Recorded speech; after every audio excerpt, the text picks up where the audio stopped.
আমাৰ ভাৰতৰ প্ৰধানমন্ত্ৰী নৰেন্দ্ৰ মোদী ডাঙৰীয়া এতিয়ালৈকে 92টা 92টা তেওঁ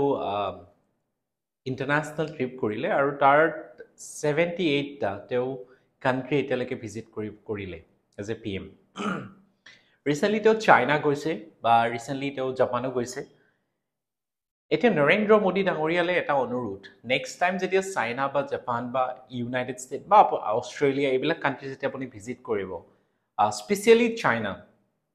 যদি আপুনি ভিজিট কৰে অনুগ্ৰহ কৰি তাৰ যিখিনি গভৰ্ণমেণ্ট স্কুল সেই গভৰ্ণমেণ্ট স্কুলখিনিৰ আপুনি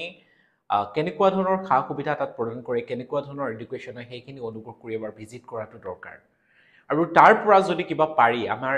ভাৰতবৰ্ষত অলপ কপি পেষ্ট কৰাৰ ব্যৱস্থা কৰি দিয়ক অনুগ্ৰহ কৰি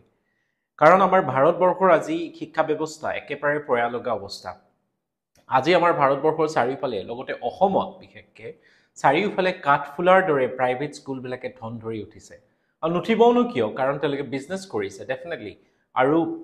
ইয়াৰ মেইন কাৰণ হ'ল আজি আমাৰ ভাৰতবৰ্ষত তথা অসমত বিশেষকৈ চৰকাৰী স্কুলবিলাক এফালৰ পৰা বন্ধ হ'ব ধৰিছে কোনো ধৰণৰ ডেভেলপমেণ্ট নাই কোনো ধৰণৰ ইনফ্ৰাষ্ট্ৰাকচাৰ ডেভেলপমেণ্ট নাই তো এইটো সাধাৰণ কথা নৰেন্দ্ৰ মোদী ডাঙৰীয়া মন কি বাত কৈ থাকে মন কি বাত অনুগ্ৰহ কৰি মন কি বাতত আপুনি যদি পাৰে